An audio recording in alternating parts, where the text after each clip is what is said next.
Hello, friends. I'm Kush Khandelwal, and this is Ageless Athlete. A few years ago, I started asking questions that would not leave me alone. Why do some people keep pushing mentally, physically, spiritually long after others burn out or break down? What does it really mean to age well when you still crave movement, meaning, and mastery? This show is my search for answers. Each week, I talk to elite athletes, everyday adventurers, and pioneering researchers who are stretching the limits of what's possible across age, injury, illness, and self doubt. You will hear hard won lessons, untold stories, and science backed strategies for building a body and mindset that lasts. For those of us joining for the first time, welcome to the show. For the rest, thank you for joining us again. Time is our most valuable asset, and I deeply appreciate you giving me your time today.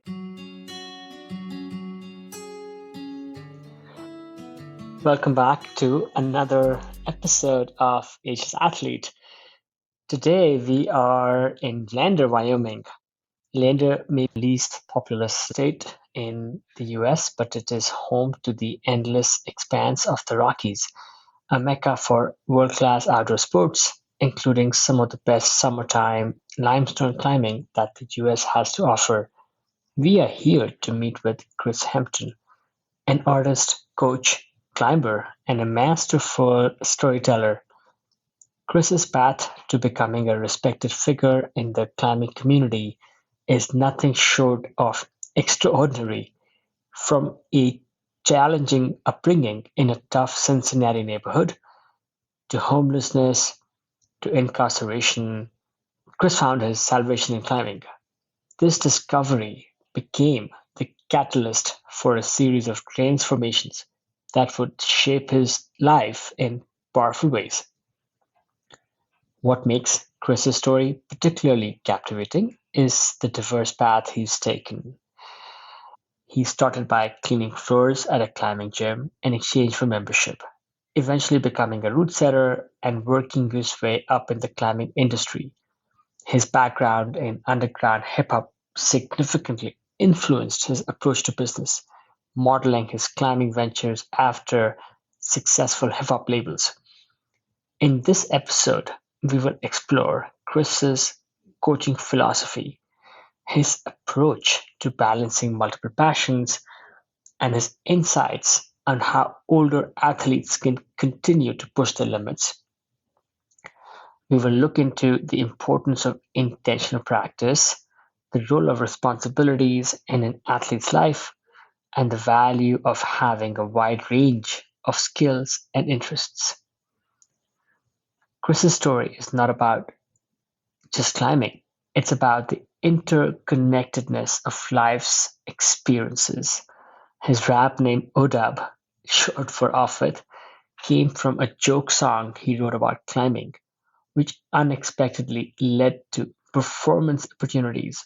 Whether you are a climber, an aspiring athlete, or simply someone interested in the pursuit of lifelong improvement, Chris's story and advice are sure to inspire and motivate. So grab your protein infused Cheerios, take your dog for a walk or whatever, and join me in this great chat with Kris Hampton.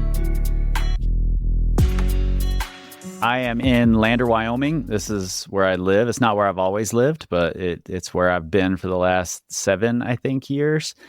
And this morning I had multigrain Cheerios with blueberries, strawberries, and vanilla protein milk made with gnarly nutrition vanilla whey protein. Got it. I know you have a young child, and and a much older child. Much older child. Yes, absolutely. Just for this context, is this breakfast that you're sharing with your daughter? You know what? That's funny. She loves Cheerios. And since I've been I always, rather than just pour the milk right in the Cheerios, I make protein milk and then pour it in. And now she's realized that my vanilla protein milk tastes better than her milk. And she's like, I want your Cheerios, Dad. So she's very into it. So yes, we do end up sharing. And in some way, it's classic also, right? Because I mean, when I was a kid, I think I usually always wanted what my parents were doing, what they were eating, what they were trying, even though maybe I didn't want it, but it felt cooler. Right. Absolutely. Well, it's interesting though, she very often doesn't like our dinners, and she isn't interested in our dinners. She's like, I just want cottage cheese and that's good. I don't want this Thai food that you guys are eating. Give me cottage cheese. Sounds like a child who knows what she wants. She knows what she wants. Yeah, I'm glad she does. Well, talking of childhood, you have had an interesting upbringing yourself, Kris. Yeah, would love to just learn first who you are and what do you do? So I think my identity right now is sort of defined by what I do. So I am besides being a father, which we already talked about, I'm also a grandfather. I have a 27-year-old daughter with a 4-year-old granddaughter. And besides that, I'm a climbing coach. I like to think of myself as someone who's constantly trying to innovate in the climbing coaching space. I'm never happy with the way we're doing it, and I always think there's a better way. So I'm constantly trying to figure out what that better way is. How old are you, Kris? I'll be 50 October 5th of this year. Okay. Well, that's a big milestone. I'm 46. I'm not a parent, and I have huge admiration for people who are parents. I have a small dog, but I don't think that counts. I think that people who are, who are parents, I think they are, that's like a 513 plus grade. And I think you are a grandparent. So I think in my eyes, that's like 515. Well, that's the only 515 I'm going to get to, I suspect, but I'll take it for sure. It's the happiest way to get to 515. I don't have to grab any sharp, painful holds, and it's just all joy. I mean, it's hard work for sure. Not the grandparent part. That part's really easy and fun. But overall, the joy outweighs the work by drastic measures. Yeah. And not only are you a successful parent and a grandparent, you're also creating all kinds of amazing content, managing this multifaceted approach to training and climbing and absorbing interesting content beyond just training. So I have enjoyed some of your content over time, and I think that many of the people listening will as well. Please tell us, Kris, how can people find more information about the services that you provide to the world of climbing and beyond? Yeah, so powercompanyclimbing.com is the website. You can pretty much find everything in there, be it our training plans of all different levels, courses, podcasts, YouTube videos, all the things we do there. I have a bunch of podcasts that can be found everywhere. Those are the Power Company podcast, Breaking Beta, which is a science of climbing training podcast, and my most recent passion project has been Written in Stone, which is a climbing history podcast. It's very narrative, story driven. I make all the music for it, and it's just a really, really interesting look at climbing history. So I can't wait to dive more into your services as a as a coach, as an educator, and maybe even a storyteller. But before that, would love to learn a little bit more about you as well. I first heard about you and your music when I first started climbing at the Red. This is 2006. We couldn't Hmm. just, power a Spotify and just find any creator in the world. Yeah. So, so maybe I'm trying to frame this question maybe in a way that makes sense. You discovered climbing, I believe, in the mid 90s Yep. 95. after, let's say, a rather unique upbringing. Hmm.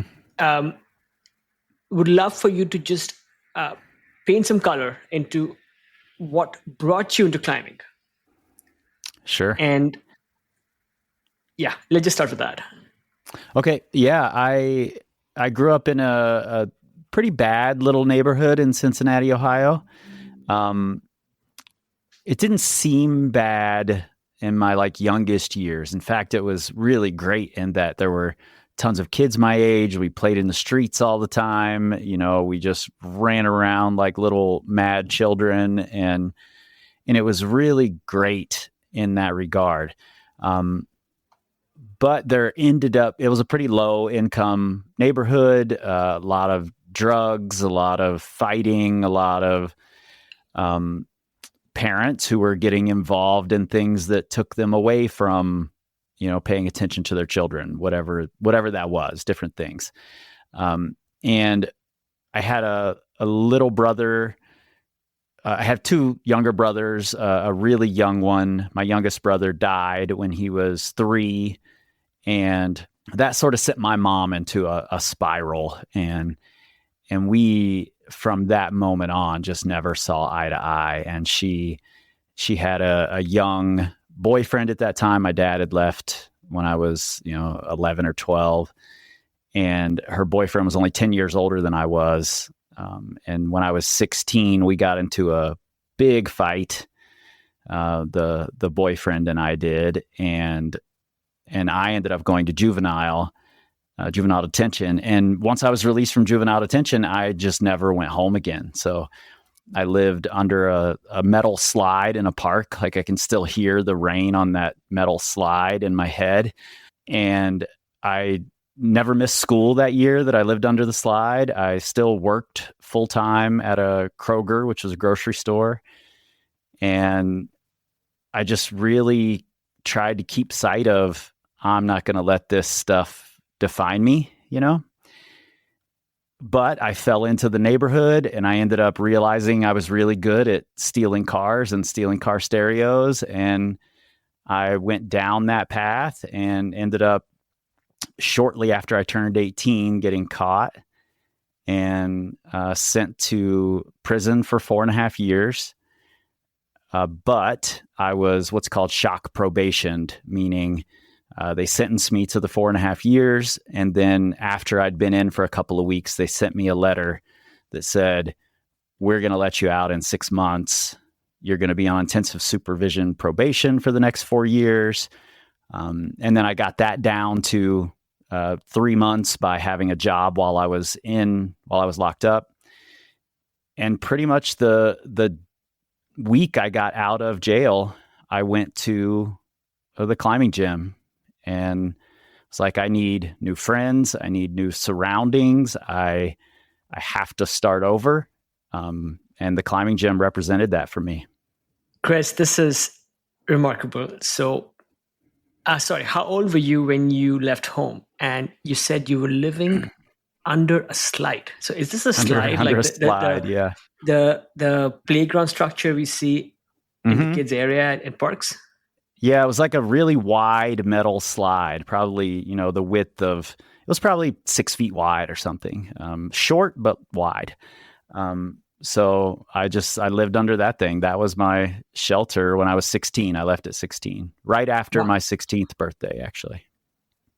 Wow. So you were in Cincinnati living at the park, but you were continuing to go to school and get high grades.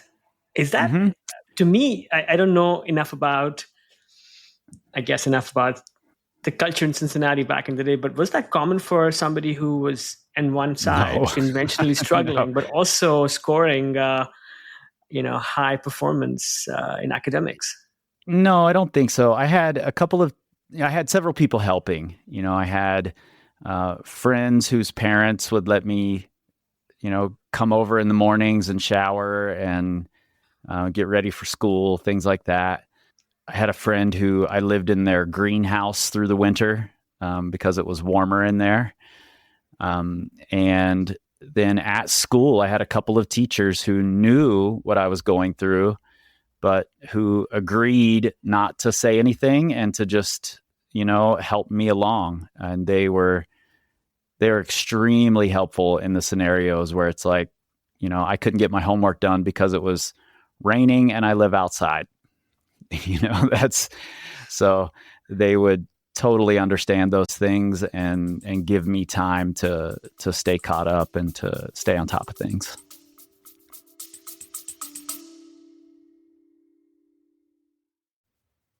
I've been thinking a lot about energy, not just in training, but in recovery, in focus, in how we age. So when I came across NutriSense, it hit home. It's a program that pairs a 24/7 glucose biosensor with a dedicated dietitian to help you understand how your body responds to food, stress, sleep, and movement, and then act on the data. I chose it because I wanted something real, not another hack or one size fits all plan, just honest insight into what's actually going on inside me and how to build habits that last. NutriSense has helped over 150,000 people take that step. And if you want to try it, you can get 33% off your first month with code Ageless15 at nutrisense.io. Again, that's nutrisense.io, code Ageless15. You can also find this information on the show notes for this episode.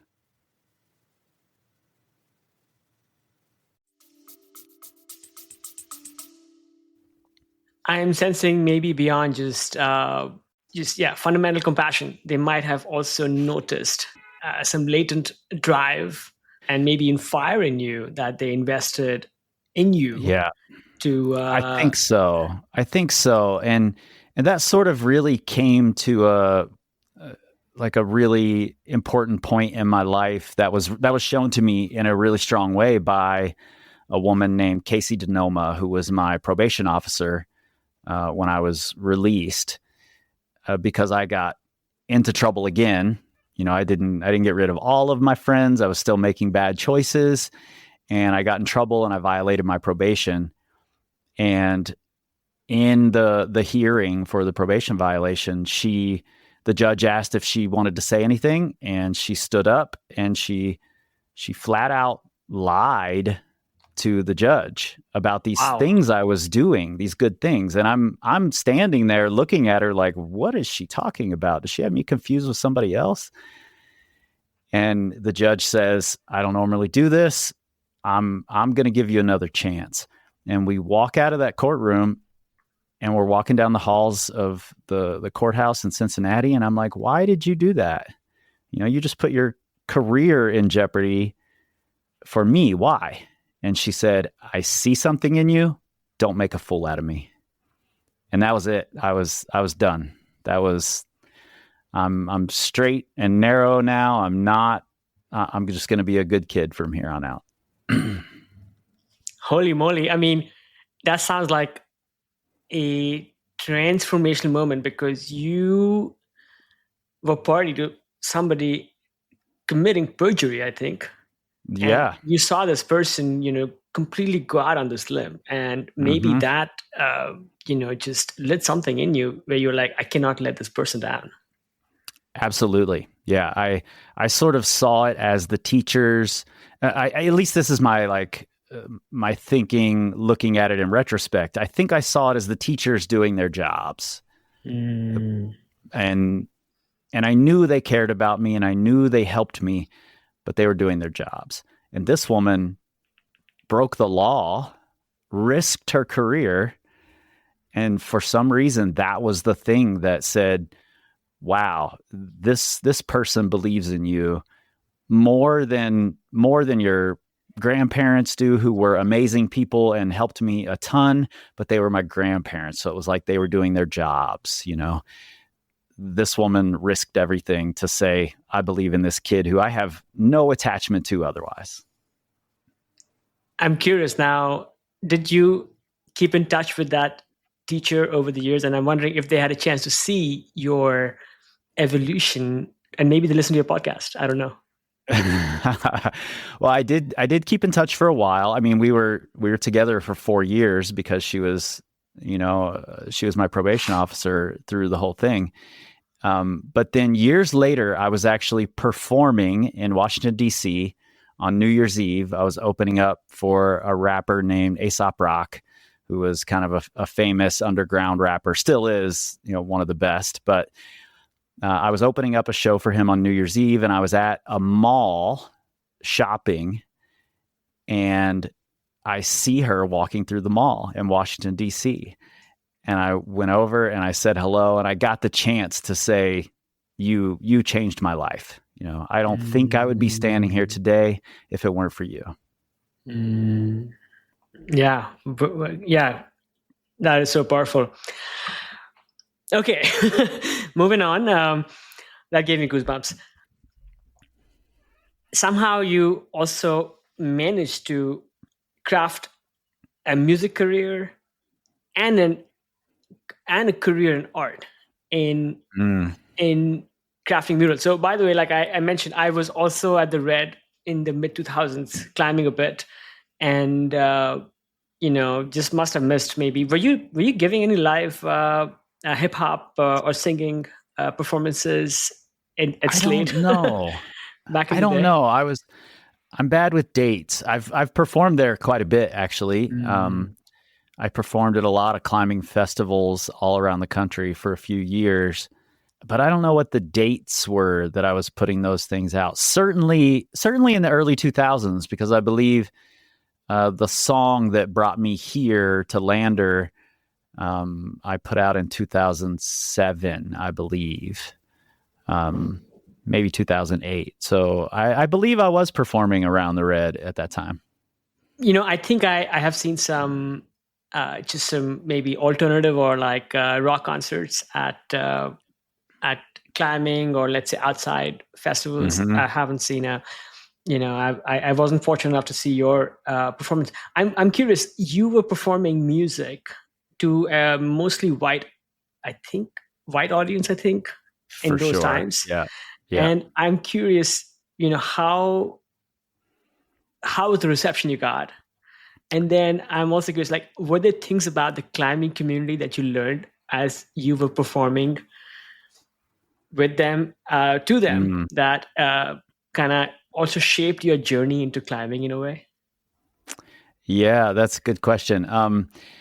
It was definitely to a mostly white audience, and it was really good reception. I never expected the reception. The first time I wrote a song about climbing, it was just as a joke. I was just, it was like an exercise to improve.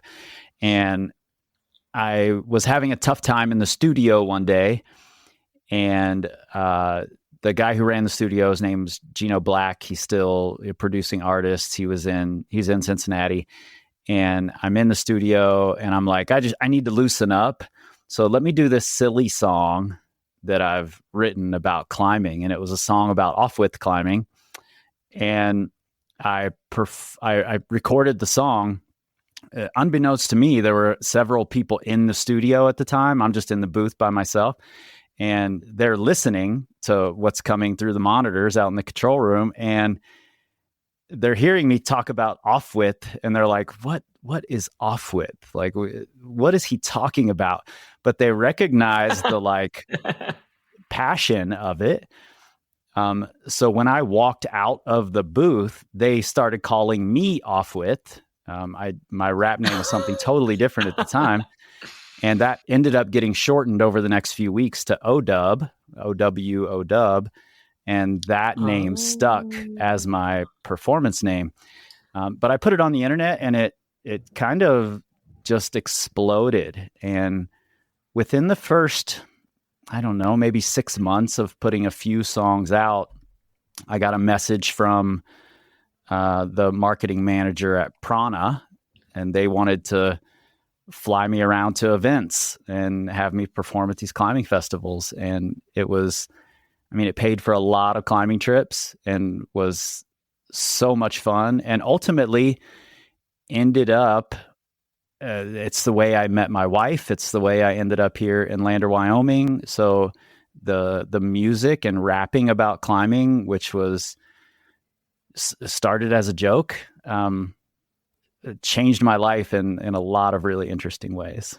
Amazing. Yeah, I've wondered, how did the name ODUP come about? And now I know that it is, this abbreviation a non-climber came up with, who, like, Yeah. probably people listening to this show may not know that, off-road climbing is this niche kind of climbing, maybe some people would say a darker side of climbing in a funny way. Very much a darker side of climbing. Yeah.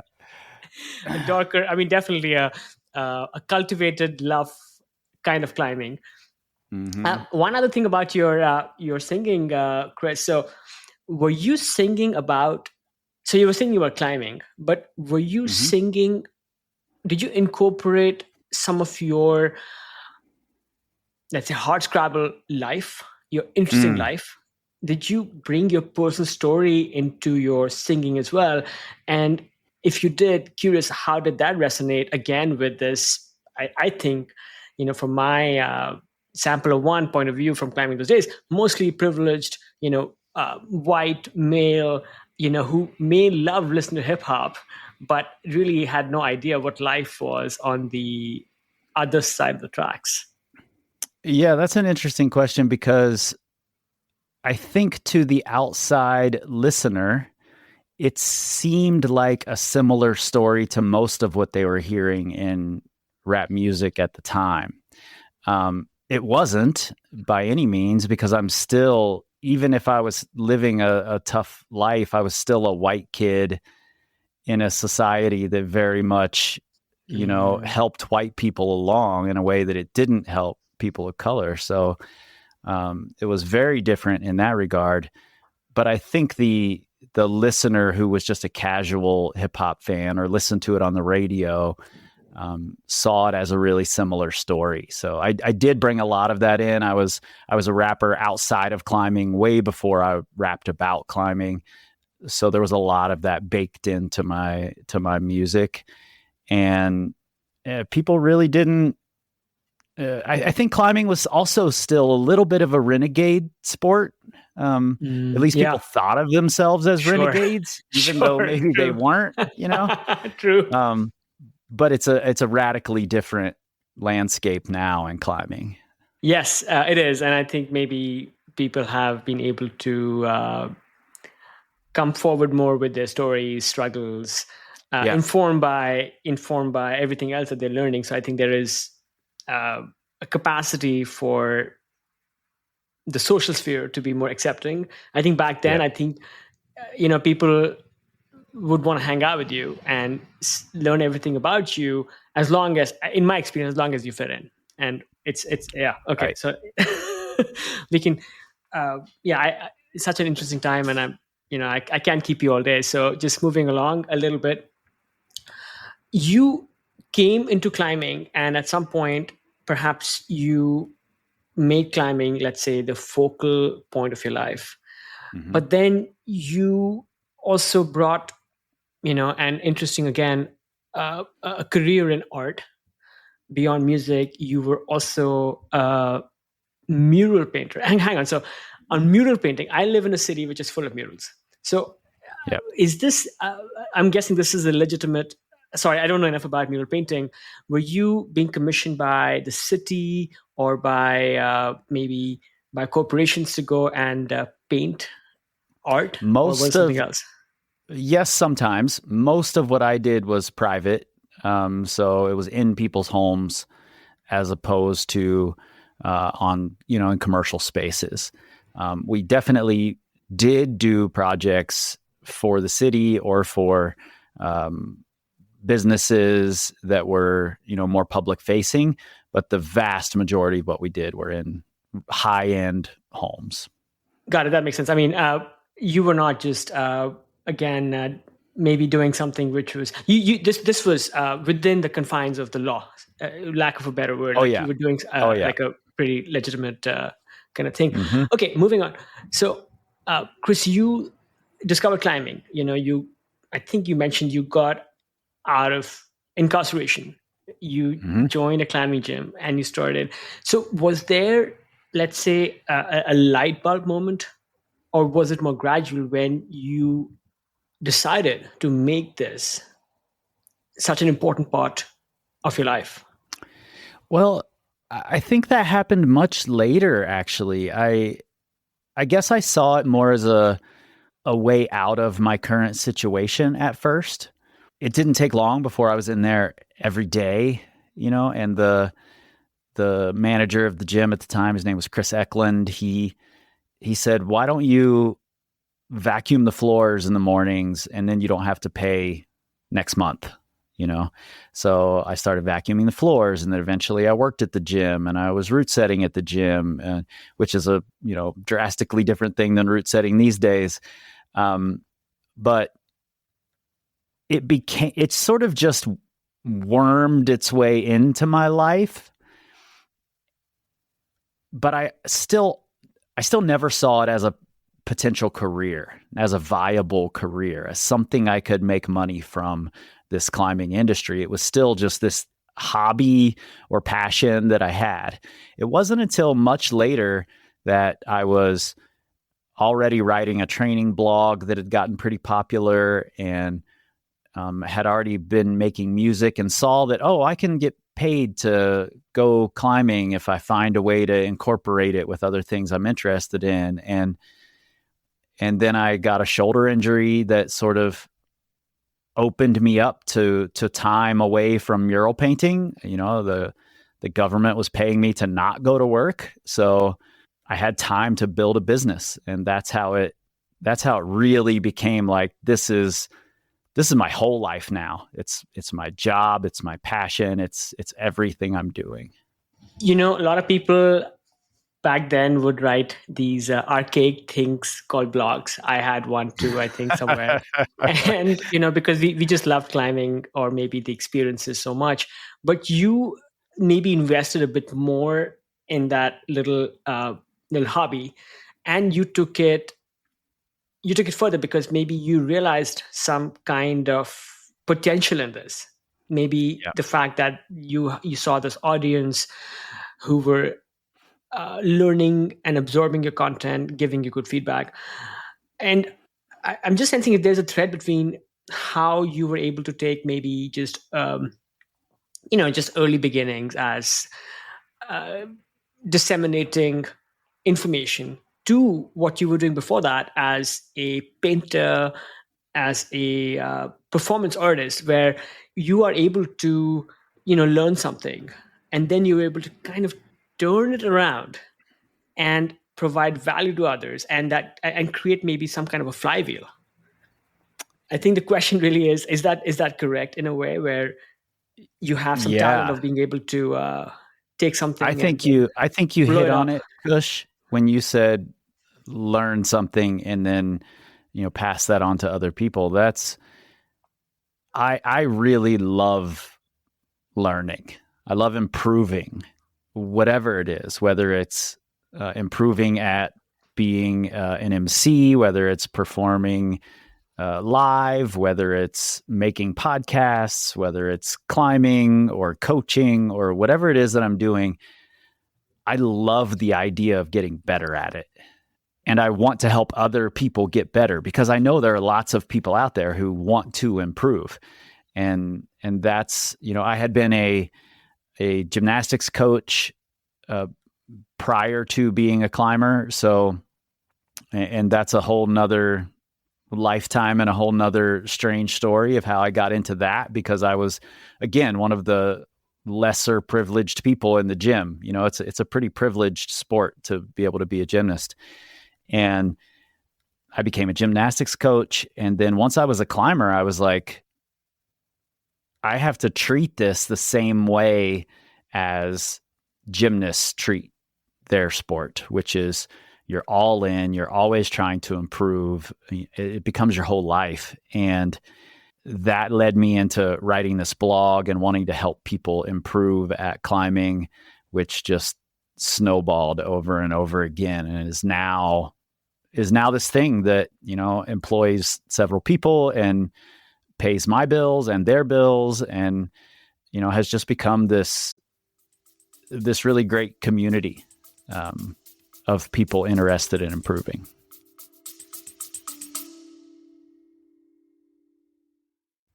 Friends, it means a lot that you're here. I pour a ton of heart into the show. The research, the interviews, the editing, it's all me, trying to share stories that matter.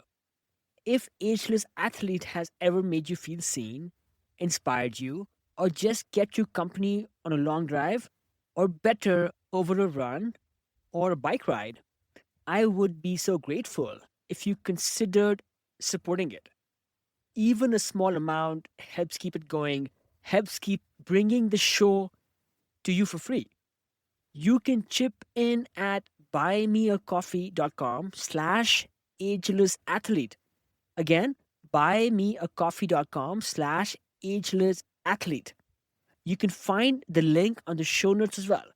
Thank you for listening and for being part of this.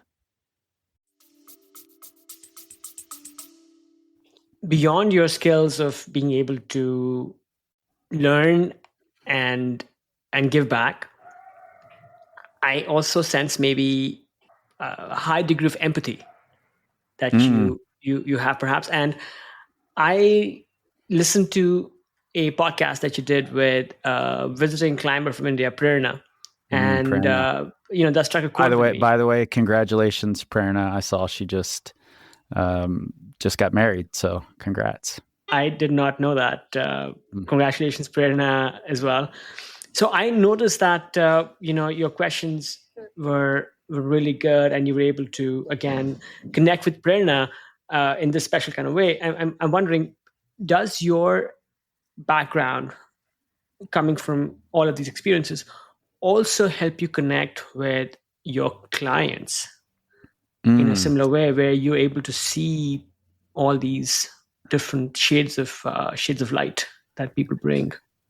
I think it does, but I don't think it did initially.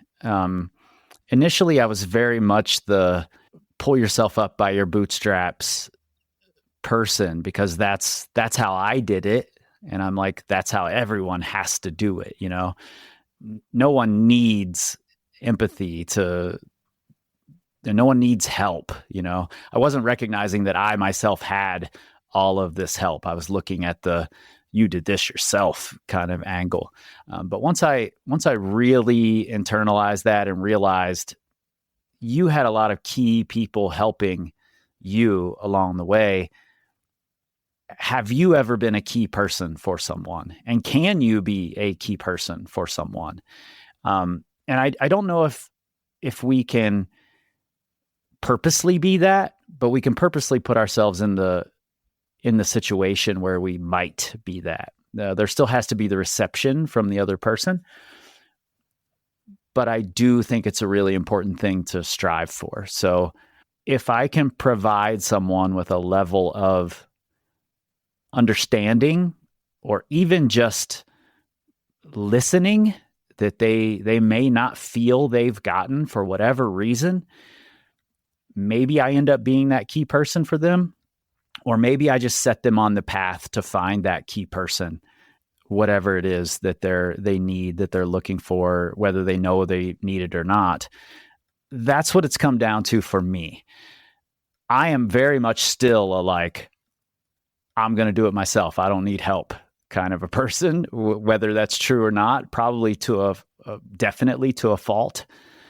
But I do recognize that other people need help, whether they know it or not. So I want to be that. I want to provide that if they're willing to accept it. Right on. One other question about your journey, Kris. As, let's say, an entrepreneur, again, you come with a very interesting background. I don't know if you went to business school or not, where No, you no, learned any, I don't know, any textbook, classroom stuff on, learning to build a none. business. And so, yeah, again, yeah, I'm wondering if over the years you've realized some of the unique strengths that you have brought from your background doing all these interesting things into what you are doing today. And I'm wondering if that makes you especially skilled, especially or maybe successful in a way, because you have this. You can tap into that background and bring those learnings into your profession. I think absolutely. Have you read the book Range by David Epstein? I need to add it to my bookshelf. It's really fantastic. It's an examination of how having a wide variety of skills can help you innovate in other areas. And for me, I sort of modeled my business around the underground hip hop labels that I was familiar with. I got to watch some of these labels, Rhymesayers and Def Jux, and some of the major underground hip hop labels sort of come to fruition and then grow to be these juggernauts that they were and still are, some of them. So I modeled it after that. And part of that model was constantly innovating, make something new, don't do the same thing over and over and over, and connect with people and understand that you have to nurture that relationship with those people. They are the ones paying your bills. You're not paying your bills. They are doing it for you. But you have to continue communicating with them and build a level of trust for them to keep coming back. So for me, those were the two big lessons that I saw in underground hip hop happening, that the people who were constantly innovating and the people who were really connecting with their fans and their listeners and building a community, those were the people who were winning. So more than any other part of it, that was my entire education in business, was watching that go down. And now it's just figuring it out along the way and trying to break down the things that we're already doing. That's one of my great passions in life, is interrogating the way we do things. And even if something's working, I'm like, could we be doing this better? Let's break this apart and find a better way. Sometimes it works, sometimes it doesn't. Interesting point there. And I'm wondering, did you use any self-interrogation techniques on yourself? Because on one hand, you bring these unique strengths into your business and your lifestyle today. But were there a couple of things you realized, you know what, I did not go to, let's say, a conventional place to pick up these skills to be able to grow, and I need to go and this is, let's say, a weakness I have, and I have to go and learn these and apply them? Absolutely, all the time. And I think I'm not necessarily good at it. I'm lucky to have my wife, my partner, is good at pointing those things out in a really loving way. I am much more straightforward in your face when I point things out. She's really good at knowing that I'm going to turn defensive when those things are pointed out. So she does it in a really careful way, caring way, I should say. But when it comes to sports and business and things that aren't just my like personality, I'm really good at interrogating myself and trying to decide if I can do it better. And I think the one thing, and I wrote about this, maybe my entire book, The Hard Truth, is about this, is how can you tell the difference between reasons and excuses? And because they're very often intertwined in a way that's hard to separate, and then act on the excuses. How can you get rid of those excuses? And that's how I spend a lot of time saying, am I making excuses, or is this actually a reason?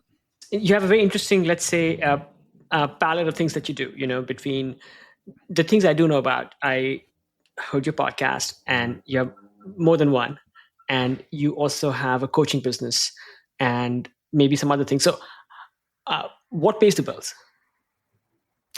Certainly the coaching business pays the bills. The Power Company podcast is our biggest marketing asset. So in a way that pays the bills, but it funnels through the coaching business.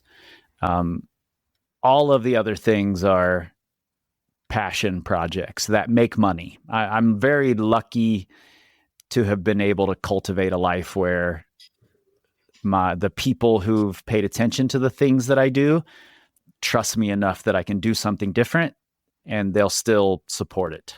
Right on. And yes, I think for sure, like once you build credibility in one thing, and people will see value and at least give us a try when we do something more left field. Tell us a bit more about your coaching philosophy. How do you train your clients? Who are these people who come to you? And maybe a couple of ways in which, let's say, your coaching school is not better or worse, but just different than some of the other ones out there. Yeah, I think generally speaking, my philosophy is you have to coach the individual. That doesn't mean everyone's training needs to look excessively different. It just means you have to understand that we are humans with emotions and problems and real lives and jobs and families and all of these other responsibilities. So the optimal way to train, say, your finger strength may not be the optimal way for this person because they don't have the time for that or the energy for that because they have a demanding job or whatever. So my coaching philosophy is do the best you can with what you have to reach your goals. And to quote a strength coach whose work I really admire, Dan John, the goal is to keep the goal the goal. If you want to climb better, your goal should be to continue having that as the goal and not get sidetracked by all of the pretty new toys and new protocols and new optimizations and all of these other things. You have to do what works for you to reach that goal, whatever it is. Makes sense. Kris, how do you work with your clients? What kind of programming do you offer? If, let's say, I'm, a climber who needs help, and in my case, let's say I live, on the other coast, how would I benefit the most if you are able to find time to work with me? We have a bunch of different ways. We have entry-level ebooks, which are ebooks that we update pretty regularly on what we think are the best protocols that work for people generally when we're talking training for climbing. And I've looked for patterns over a lot of years of doing this of what does it take to climb 512? What does it take to boulder V7? And we've tried to distill those patterns into these training plans. So at whatever level you're at on your journey, we have a starting point and then next steps as well. And we also have those ebooks available on an app that you can also buy communication with a coach so that they can help you work through struggles in your scheduling or tactics for your project or headspace that you're in that's not the best for you, whatever that means. You can purchase time talking to a coach while you're training. And then we also have totally customized training plans for people with really unique situations where you can work one-on-one with a coach. And then courses as well. So depending on what it is you want to learn, we have courses that you can go through. And those are just filled with far too many hours of video because I have a really hard time not just adding to the courses constantly. So there's a bunch of different ways to get engaged initially.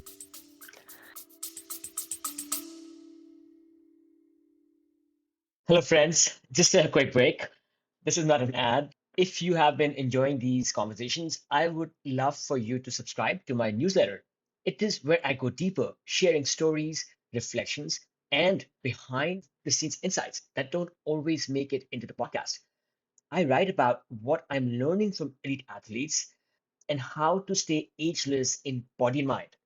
If you have ever wanted a thoughtful, inspiring read that ties it all together, training, aging, mindset, and awe. You will love this. You can find the link in the show notes or just head to agelessathlete.co. Again, www.agelessathlete.co, that is, to sign up. And yeah, just a couple of emails a month, and you can unsubscribe anytime. Absolutely no spam ever. Okay, back to the show. In your approach to training, I've heard that you give importance to becoming a better climber overall. Mm-hmm. And I'm curious, can movement and similar skills, can they be taught in a remote virtual? For sure. Because I can, I've had a couple of remote coaches over the years, and yes, one can get a really good prescribed program, do these things on a weekly basis, but I haven't been as successful at having somebody coach me through improving my movement skills and some things which are very subtle that I am not thinking about. I don't know, pushing more with my feet, for example. I see youth teams at the climbing gym, and I'm sometimes a little bit envious that they get such hands-on training and they are able to point out like very specific things. So can some of those things actually be provided in a remote plan? Yeah, I think so. It does put a lot of onus onto the climber to bring intention to the sessions. Whereas a coach in person is going to be able to sort of direct that intention a little better.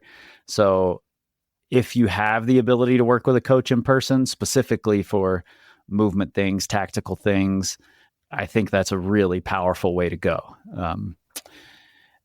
However, I've spent the last few years down a rabbit hole of motor learning, and I've read all of the research. I've spent a lot of time talking to some of the top researchers in motor learning and trying to understand how we could better help climbers learn to move, and how we can self-assess our movement. And I just released the first cohort of a course that I put together on movement skills and how to assess your movement skills. And once this first cohort is done, it sold out in the first 2 hours. The first 50 spots sold out in 2 hours. And once this cohort is done, I'll make adjustments to it and release it to everybody evergreen on the website. So I think it's very possible, but it does require that the climber engages in it, is intentional about it, and gives it time. Movement skills take time. I think as climbers, we get sort of tricked by having someone point out beta and say, oh, put your foot here instead of where you're putting it. And then we put our foot there and we do the move. And we're like, wow, that was magic. I want that all the time. That's not really improving your movement skills. You just did it a different way that time. That was all. You may not recognize why you needed to do it that way. You may not recognize it the next time you come across a situation like that. I want to help people explore in the right way within their movement practice and be more intentional about it. So it takes time, takes intention. That's always going to be on the climber. We try to promote it, but it's always going to be on the climber. And when you say on the climber, it means Are we just videoing ourselves, prodigiously with every session and sharing some of that with the coach and Yeah. looking for And feedback? if you come in just going through the motions, you're going to get the same thing you got from the last time you did those motions. There has to be some intention to put yourself into uncomfortably challenging situations. That's how we learn. So if you're not doing that, it's impossible to continue improving. Sure. Kris, so a lot of the listeners and the focus of this podcast is to try to inspire, let's say, older athletes to continue to push themselves. I'm curious as to what are some of the most common, let's say, performance hindrances you see with older climbers coming your way, and what are some of the common things that you advise them to work on? Well, I know I've listened to quite a few of your episodes, and I know a lot of people, are really interested in the training side, the nutrition side, and I think there's something, and I'm interested in those things as well, and they're hugely important. But I think the number one thing that holds back athletes who are getting older are other responsibilities. You have a family, you have a job, your energy is lower, you don't have as much go for it when you finally do have time, because you've spent time cutting the grass and, repainting your kid's bedroom and all of these other things. So, and that's a real reason, and this is what I meant earlier when I said reasons and excuses are often intertwined, is that yes, those are reasons. They are reasons. But can we move those things around in a way? Can we have a conversation with our partner saying, look, for these next 2 months, I would really love to focus on my own climbing, my own sport. Can you pick up the slack for these 2 months while I really go for it? And then I'll return the favor and I'll pick up the slack for a couple of months while you focus on this thing you want to do. I think we have to have those conversations. We have to consider, is this a reason or is it an excuse? Am I just saying, oh, I can't get out because I'm probably going to have more chores to do? Is there a way to offload those chores somehow? Can you hire a kid to cut your grass and, pay for somebody to come and paint the kids' room? Is there a way to get rid of that excuse, even though it's a valid reason? You might still be using it as an excuse. And I think that's the number one thing that holds people back who are getting older, maybe other than belief. Belief is a tough thing to come upon, So seeing someone else do it first is really important. And I think we're in a great place with the internet and with podcasts like this, where we can seek out the people who are also doing it and really gain some inspiration and some motivation from those people that it's actually possible. I mean, that is a keystone point. Time management, structure, and not letting those reasons / excuses, get in the way, and prioritizing what is important. And if it is your training, then one needs to make that an important part of one's life. What if somebody is motivated and has made the time, but that person finds that there are some things that the person doesn't do well with, let's say movement? We were talking about that a second ago. I think I've heard you talk. In fact, I heard of your conversation with Udo Newman. I also read Performance Rock Climbing back when, and it was fascinating to hear of how the Japanese, in this case, they train differently, and maybe they're doing things which are boring but also foundational. I think you talked about like some hip stuff, moving with the hips and whatnot. And are there some things that you see, again, older climbers doing? Like, I think you did a lot of time with trad routes. I did a lot of time hanging on jugs, back in the East Coast crags. And I find that it is difficult for me to break out of some of those habits of, let's say, moving statically on a wall. for as one illustration. So are there things such as this that you find older climbers doing where, for the same amount of time in the gym, one can be more productive and one can just get more leverage? I'm not spending a lot of time in commercial gyms these days, but when I was spending more time in commercial gyms, I saw a lot of people, especially older climbers, going into the gym and treating it exactly like they do a day at the crag. And if you're just going in for social reasons and to have fun, that's great. But if your goal is to improve, you have to separate practice from performance, training from performance. If you're going outside and trying hard things at the crag, don't just go indoors and do the exact same thing. You have to try to do the things in the gym you don't have access to when you're climbing outside. Try to improve the things in the gym by getting uncomfortable, by pushing yourself in ways that you don't when you're performing. Those things are going to make you better. And frankly, I hate to say this, but I think it's true, is that the older we get, the more closed-minded we are. I would love to say that we're more open-minded, and in some ways we are, but we get stuck in our ways. They turn habitual. This is the way we do it. This is the way I improved when I was in my 20s. This is the way I'm going to improve now. It's not going to work anymore.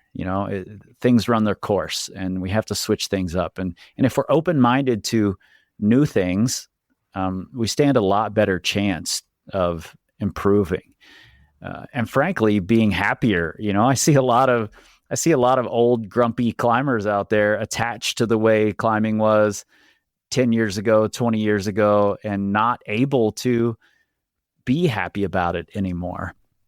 So keep an open mind. Just because the way you tried to train your fingers 5 years ago, 10 years ago didn't work, doesn't mean this new way isn't going to work. So try things, see what works, separate your training and your practice from your performance, and I think you'll improve initially. After that, it's going to take really diving into the weeds a little bit, and I think that's where coaches and trainers come in, especially for the busy adult who doesn't have tons of time to dig into the literature and the million podcasts that are out there about training, of which I am part of the problem. We put so much information out there, it's hard to sort through, and I know that. And maybe that's job security for me, because that's where a coach comes in as a huge benefit, is they've already sorted through it for you. With age, sometimes there are injuries. And yeah, of course. Yes. And I think I again remember hearing that you suffered a bad shoulder injury yourself. Mm-hmm. I'm curious if there are any lessons we can take from you on overcoming what might be, let's say, career-ending injuries and turning those around and still maybe surpassing your prior peaks and coming out on top. Yeah, well, I'll kind of give you the numbers here. I climbed my first 514 at 40, and that was with an injured shoulder. And then it got worse throughout that process, and I had shoulder surgery shortly after I climbed my first 514. And then at 42, I climbed my first V10. At 45, my first V11. And I haven't put a ton of time back into sport climbing. That's what I'm doing now. I'm trying to reach 100 513s before I turn 50. I'm at 90 right now. So, and I've climbed up to 13D after turning 45. So I'm not far off of my peak in terms of performance. But in terms of injury, which is going to happen, in anybody who's trying to push their limits physically are certainly going to get injured. It's a really tough line to toe. Obviously we can do lots of things like better strength training, better nutrition, to try to stave off some of that injury, but it's going to happen. The one thing I see people getting really wrong when they're dialing into the details of their training and trying to perform better is not getting enough rest. And we can't be afraid of rest. It seems counterproductive to rest. Like I don't want to take time away from going out and trying to send something or going to the gym and training because I have limited time. I'm almost 50 years old. My time is limited. That's how we think, right?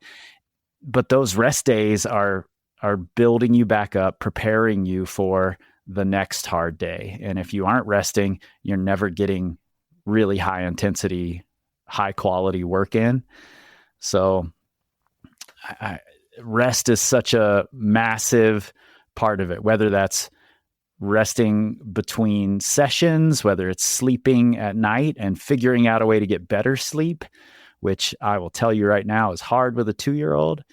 But getting better sleep, getting better rest, recovering better. That's the place I see them making the big error in their training for sure. Yeah, no, that message seems consistent from a lot of people that I speak with, and not just climbing coaches, but just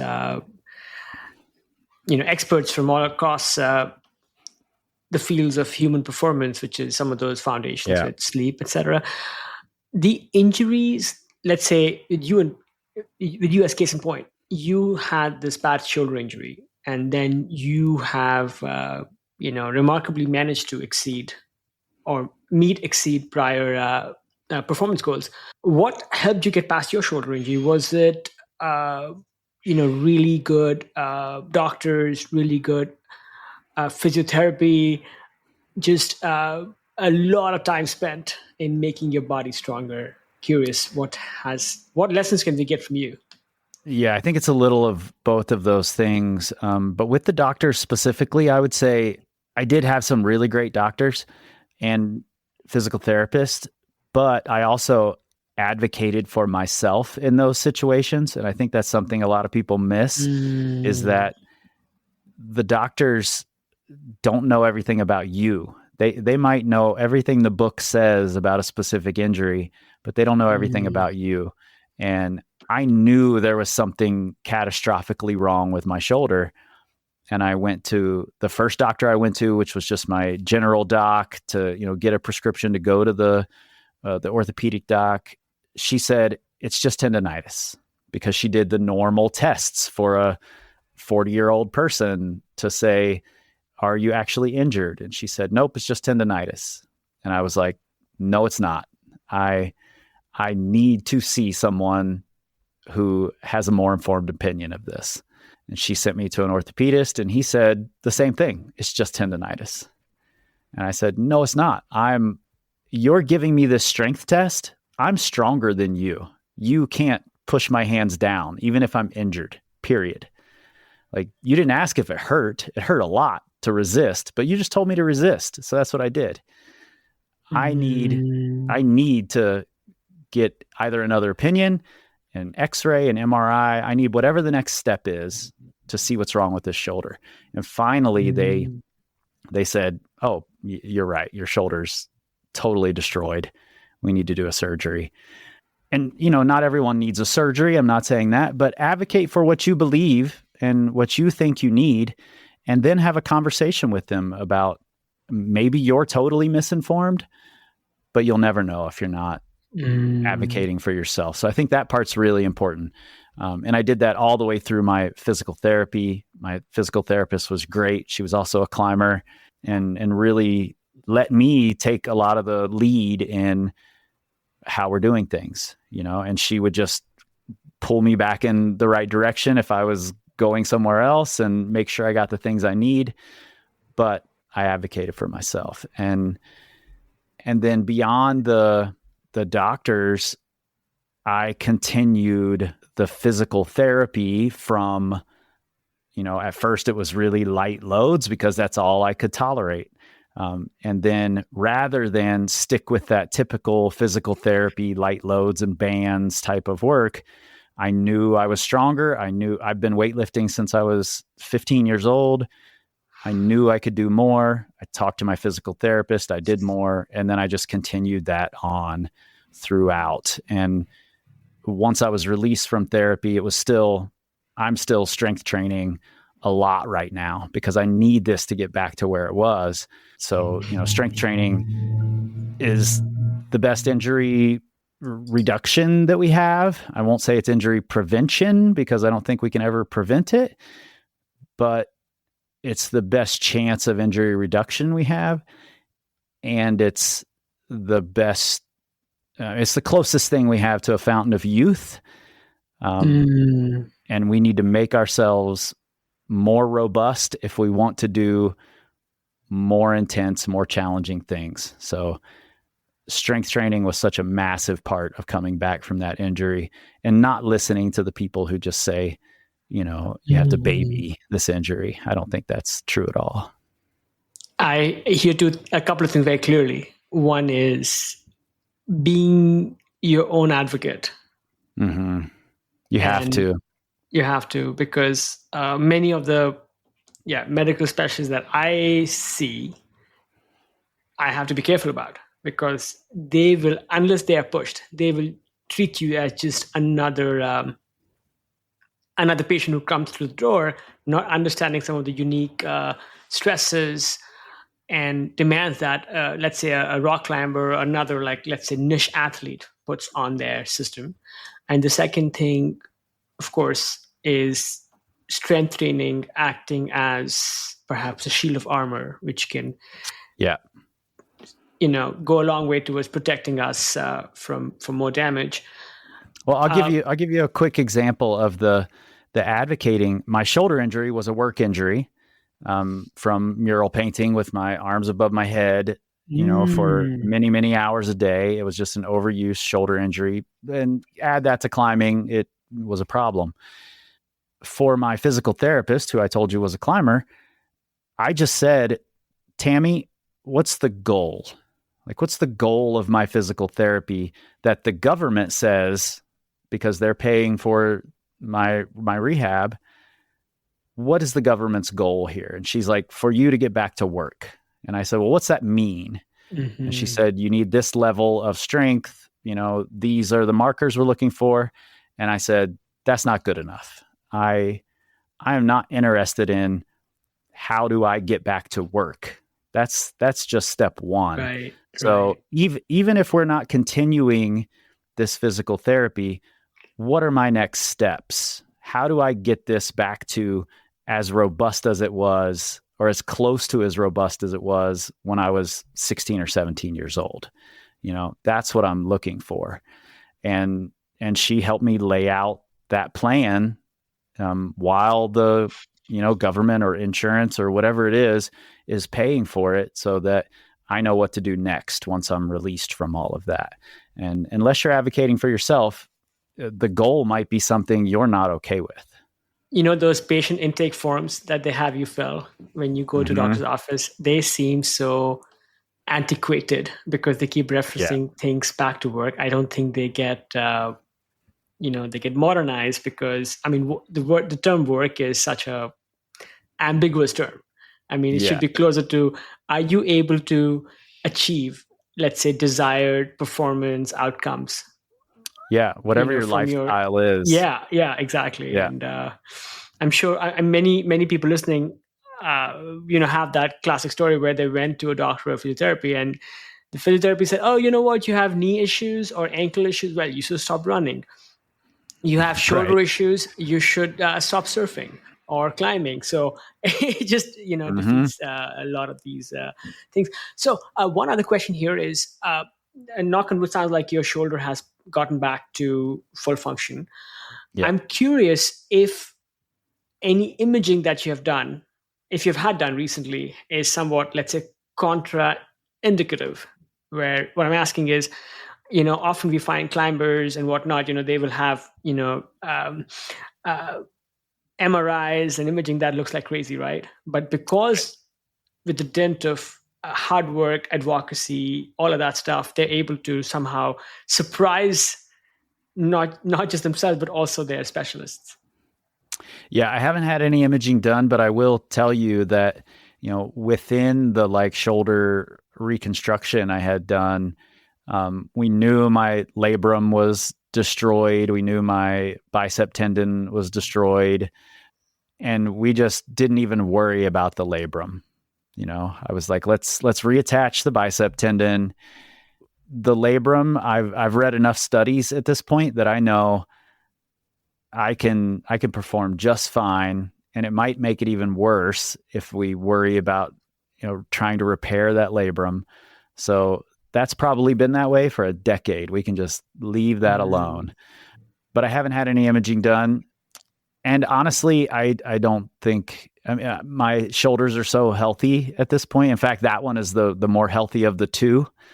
I would say occasionally I have pains in the other shoulder, but almost never in that shoulder. So, but I would bet if it were looked at in an MRI, they would look like they're completely useless shoulders because they've probably they've been beat up so much.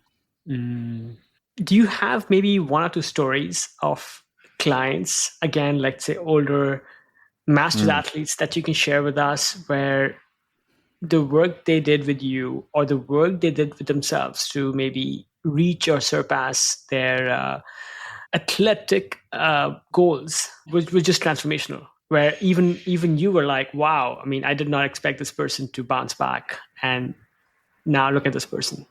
Yeah, you know what? There's so many. It's hard to narrow it down to a couple. I'll tell you one story, and then I'll think on the other. But one of my clients that I've worked with for a long time, her name is Abby. I started working with her. I think we've now been through 2 pregnancies, 2 babies. I started working with her, I believe, when she was pregnant. She might have gotten pregnant shortly after we started working together. But she's a hard worker, and she's just continued to improve through both pregnancies, both kids, working through all of that. Continued improving at sport climbing. Her levels have just gotten higher and higher, even with less and less time available,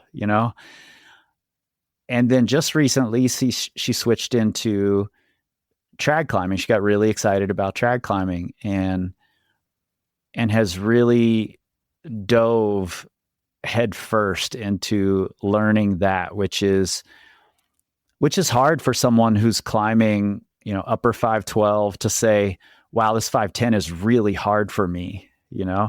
I think it's a really challenging thing to do. And I think the thing I'm most proud of is how excited she is when she learns something new and does a 511, where 511 was barely a warm-up grade for her sport climbing. Now she's learning new things and is just as excited about it as she is doing her hardest grade sport climbing. So for me, that's a massive win, is to work with someone through all of these, challenges of real life, and then still have them passionate about the learning process, as opposed to just, I need to push the next grade, whatever that is. Sure. Absolutely. That is certainly inspiring one, not just for somebody who fits her profile, but for all of us. Maybe one other story. Yeah. Another client of mine who I've worked with for a lot of years, his name's John. He doesn't climb outdoors much, and is not terribly interested in climbing outdoors. But he started, I believe, in his 40s. He might have been late 30s when he started climbing. He's another one who will just dive into the details and really wants to learn and gets really excited about learning new things. He's now been teaching his daughter to climb, and he's coached some other folks as well. And what he does that I've really enjoyed working with him through is he sort of dove into bouldering indoors, which I think most folks in their upper 30s into their 40s are more inclined to just sport climb indoors and bouldering's for the kids, and we've really worked a lot on being more explosive and climbing more like a boulder. And he's really leaned into it. And he just sent his hardest boulders in our last performance phase. Even though he's climbing indoors, we break it up into, we're going to train for a block, we're going to perform for a block, and see what we can do performance wise. And he just, I think he's in his mid 40s now. I don't know exactly where, 45, 46, and just did his hardest boulder in the gym just a few weeks ago. So those people with real lives, real jobs, trying to push their limits and leaning into the learning side of it, those are the most important stories for me. I've worked with professional athletes and those are rewarding, but it's the people with real lives, real jobs that I really love working with. The everyday athlete who cannot chuck it all to live on the road. And yeah, I've been a weekend warrior or thereabouts, for my entire career as a climber. I probably average 8 days a month outside on my best months. But partly because I love doing other things as well. I would also want to be inside writing a climbing history podcast and, making music for that as I would going outside and climbing. So I also appreciate that other people have similar lives and passions and hobbies that they want to pursue as well. So I love the weekend warrior or the person with limited time. Kris, one thing that I marvel at is this.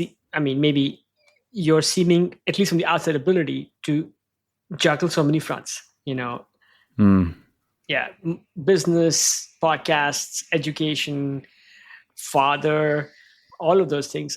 Any hard-won strategies that you've had on being able to manage these things and still stay motivated to go and get your 100 513 in the next couple of months? Yeah, I'll reiterate what I said earlier, and that's that the goal is to keep the goal the goal. The quote from Dan John it's driven, or it's at least pointed me in the right direction for so much of my life the last 5-6 years. I want to enjoy climbing. I want to keep improving in some way, shape, or form. There's going to come a point where I'm not going to climb my hardest route again or my hardest boulder again, but that doesn't mean I can't find other goals within that one big goal of keep enjoying climbing and keep improving. Maybe I'll do more of a certain grade. Maybe I'll do this many new climbs in a year or whatever that is. The goal is to keep improving it. And to do that, I think the one big hard one takeaway is keep interrogating it, keep looking for a better way, keep looking for a way to improve whatever that means to you. And maybe broaden your definition of what improvement is as well. We get wrapped up in the metrics, and eventually, especially if you're an older athlete, those things are going to start to decline at some point. Make sure your metrics are a little age proof, enjoyment for me is age proof. So Sure. That's the main goal. And right now, enjoyment is tied very much in with climbing hard things, trying hard physically, but that doesn't mean it will always be tied in with that. Yeah, I know. I can appreciate that. Question everything, including the goal itself. Absolutely. Yeah. Be willing to change. Be willing to shift gears and pivot whenever you need to. Kris, you've had a great career, and you seem to be doing many things right. I'm wondering if there are a couple of areas that you find that you could be doing better in. I could be a better partner to my wife, for sure. Mm. I know that to be the case, and it's something I'm actively working on. It's built into me, and I knew this going in to having this second child. I knew going in that with the first one, I made the mistake of, I'm the provider. I need to work more. You know, we have an amazing relationship. We're really, really close, but I know that I spent too much time worrying about work when she was younger. I'm trying not to make that mistake this time, but I'm also diving headfirst into how can I be the best dad I can be now that I'm more secure, more stable, less self-involved, you know, than I was when I was in my 20s. How can I recognize the tender moments with this baby? So I'm doing a great job of being the best dad I can be, but in trying to, you know, do that and run a business and climb, there's definitely been some things I could do better as a partner. So that's number one for sure. Number two, and this is one I've said I could probably do better for a long time, and I think I have gotten better at it, but I don't think I'm still good at it, and that's my nutrition. I still default quite often to eating just to live, like just to survive. You know, I will get wrapped up in work and forget to eat. If it weren't for my wife, she's out of town this week, so it's like, you know, it'll be 4:00 in the afternoon and I'm like, wow, I haven't eaten since 8:00 this morning, you know, because I get wrapped up in the things I love doing and I forget to eat. So that's an area where I could see some real improvement, is just being more consistent with my nutrition. Well, you are no longer living under a swing at a playground. That's true. Yeah. It's definitely better than it was then. And yeah, those tender moments, you know, they start with, just sharing Cheerios and fortified milk in the morning. All those are it's so special good. moments. I love it so much. Yeah. Chris, maybe a couple of sacrifices that you've made, conscious ones, to build this life. I'm glad you said sacrifices. I actually abhor the word balance. You know, I'm trying to find this balance in my life. That balance doesn't, for me at least, does not exist. It's always a compromise. It's always a sacrifice. And number one for me, which is an interesting one, is that when my wife came to me a couple of years ago and said, I want to have a baby, you know, clock is ticking. I don't know if you're too old now to have a baby. We need to figure that out. And I'm thinking, my daughter is 25 years old at this point. My granddaughter is 2. Am I in a position to have a baby again? You know, am I in a position to have this child? I'm really loving just being able to focus on my business and my climbing, you know? And I knew it was going to be a sacrifice to my climbing and to the business goals that I had. At least they would get pushed out if I got to them at all. You know, that goal might change, but that was a big one. It's become one of the best sacrifices I've ever made, for sure. I didn't expect it to be as amazing as it is the second time around. So it's a sacrifice I'm really happy that I made.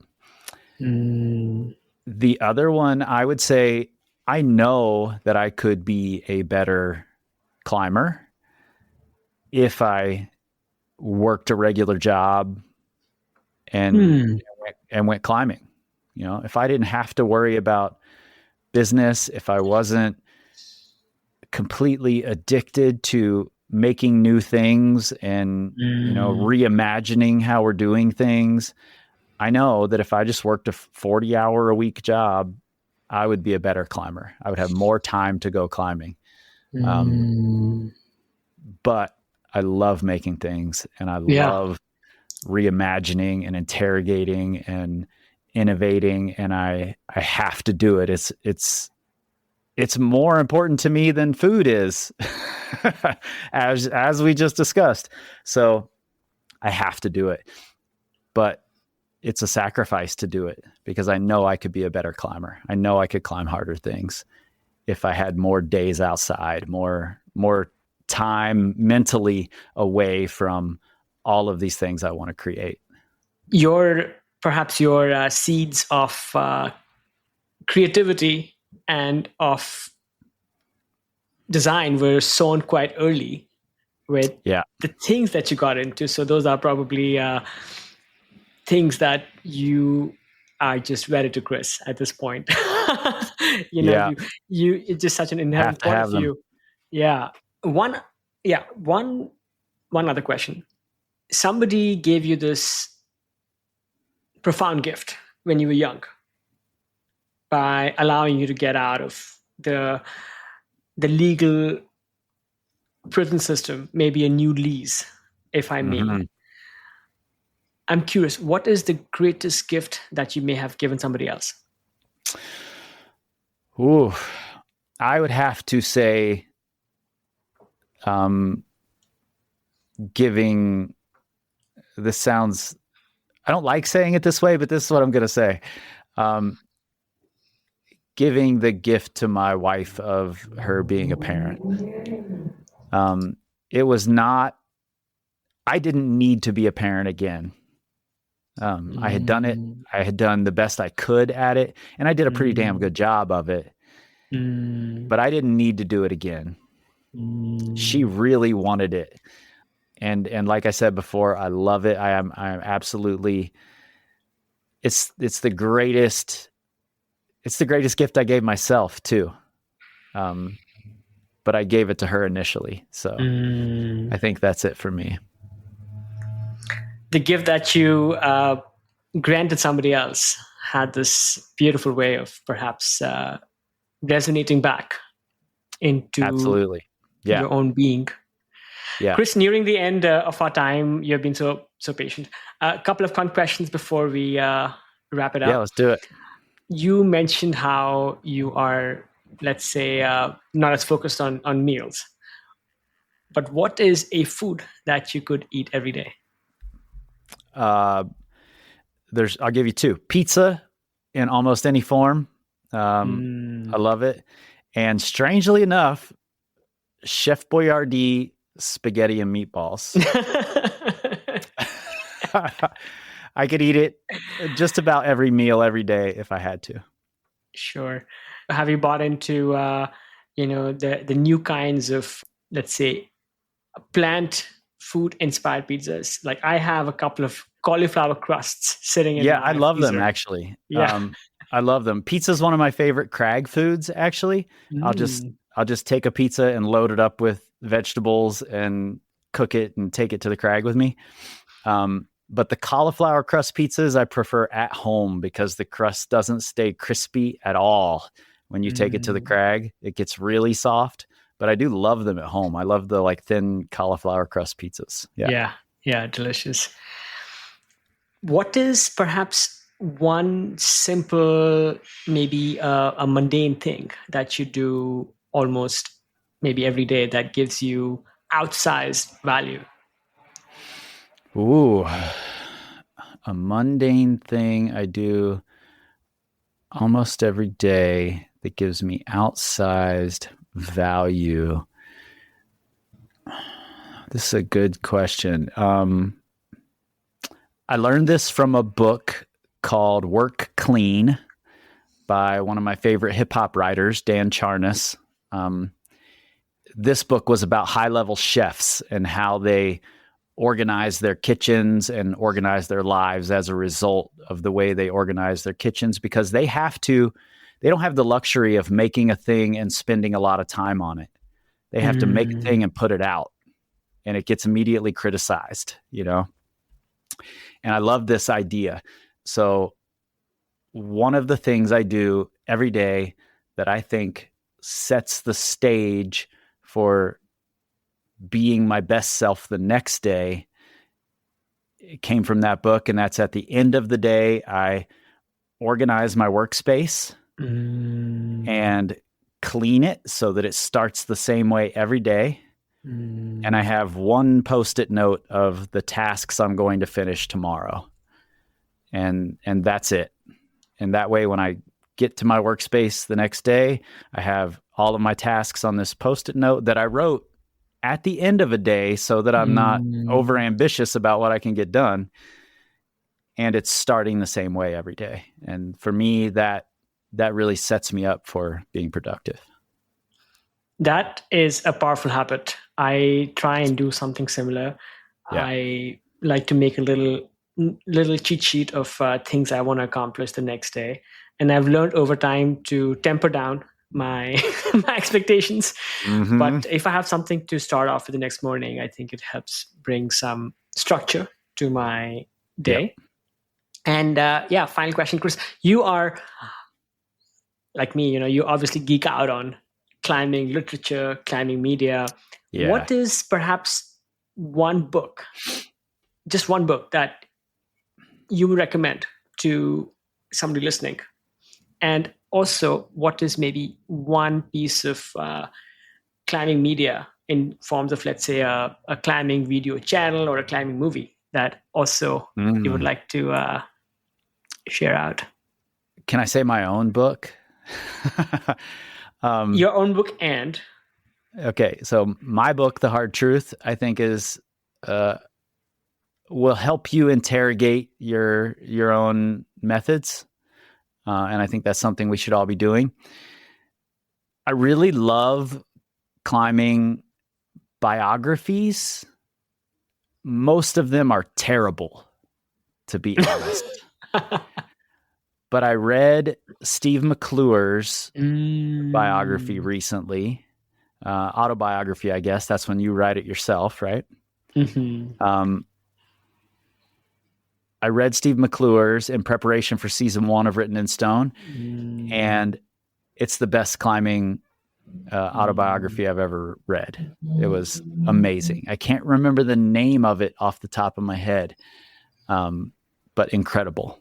So go read it. I'm bad at remembering names too, but I also read Steve McClure's memoir, biography, whatever, a few years ago. And I loved it. And one of the things I think that stood out to me was how understated Steve is as a writer. Like, he was going out and doing astounding things, pushing the envelope for climbers worldwide, but he would, knock it off as just whatever, another day at the crag. And yeah, just his adventures of traveling the world and finding himself in all kinds of like random places and, winning competitions and doing FAs. I mean, he has a gift for being funny and inspiring, and really. Another book actually I would recommend if you enjoy that one is Revelations by Jerry Moffat. Yeah, I've read that one. I've read that one. I'm actually I haven't said this to anyone yet, so this is new. Season 2 of Written in Stone Jerry Moffat will play very heavily as a character in the season, and I'll be interviewing Niles Grime, the co-writer for Revelations. So yeah, Jerry is so inspiring. Love all of those British icons from like back in the day. And maybe one, I don't know if you find any time at all to watch any climbing media, but if you do, perhaps which channel or which movie could you return to? Okay, I'm going to give you 2. I love Project Mina. I think it's about Mina Leslie Wujastic. That might be my favorite climbing film. There's a new one coming out very soon. It's being shown here and there. I emceed the grand opening in Salt Lake City called Dear Mother, about Cody Camerlin. He's a transracial adoptee climber. It's kind of his story. John Glassberg produced it, and I think it's really brilliant. I would say my favorite channel, though, the one I just keep going to, is Adam Ondra's channel. I think he's so they're putting out incredible content. It's like a Real Rock film every week. Yeah. Yeah. And he's gotten to be so personable, and he explores the history. Mhm. And I gave him his flowers for this when I had him on the first season of Written in Stone, because I really just think his channel is a gift to the climbing community. Yeah. Getting like a window seat into maybe the greatest performer perhaps in the climbing world we have, and it's incredible seeing his struggle and seeing all of that in really high quality cinematography. I mean, wow, yeah, for sure. I'm right there with you. It's incredible. amazing. Kris, we will wait for season 2 for sure. We will put links to your website and also links to where people can find your book. Any other parting notes before we end the show today? Nothing we haven't talked about, I don't think. I know this is the Ageless Athlete, and all I can say is just keep pushing, whatever that means for you. There's so much more possible than aging athletes have been given credit for a lot of years. So just keep at it, and if no one else has done it, break the mold. That's what it's there for. Amazing, Kris. Thank you so much. Thanks for coming on the show today. Yeah, thanks for having me. This was great. Wow, Kris has left us with a wealth of insights that challenge our perceptions of athletic performance and personal growth. Kris's journey has illuminated several surprising lessons. The power of intentional practice. Kris emphasized that improvement comes from deliberately putting ourselves in uncomfortably challenging situations.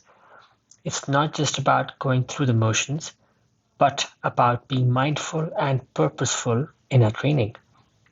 Next, adaptability to training.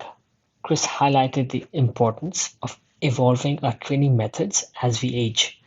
What worked in our 20s may not be effective now, and being open to new approaches is crucial for continued improvement. Next, the value of organization.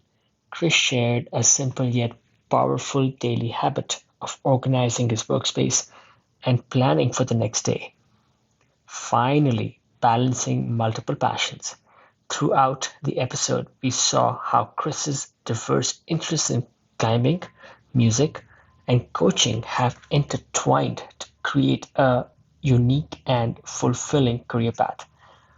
These insights remind us that the journey of an ageless athlete is not just about physical training, but also about mental adaptability, time management, and maintaining a growth mindset.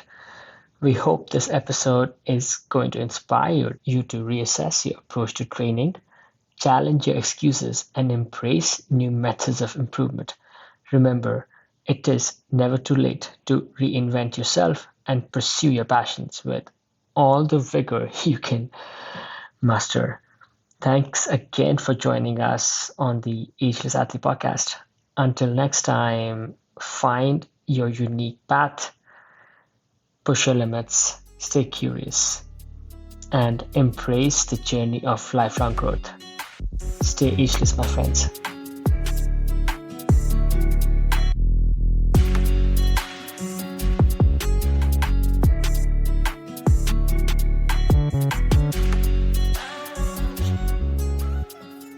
Friends, this is not an ad. This is just a quick message to those amongst us who are listening to Ageless Athlete podcast for the first time. I would love it if you would hit subscribe and follow on your favorite podcast app, whether it's Apple Podcast or Spotify or Stitcher or Overcast or what have you. We bring you stories and routines and other inspiration from amidst in the world of the best outdoor sports. In each episode, you will find how these athletes stay connected to the outdoors, maintain peak performance, and continue to thrive as they age. I encourage you to look through prior episodes and listen to a couple and see if they resonate. And then, come back next week. We release an episode each week. And I am really inspired to bring you some of the best stories from the world of the outdoors. Okay, back to the show.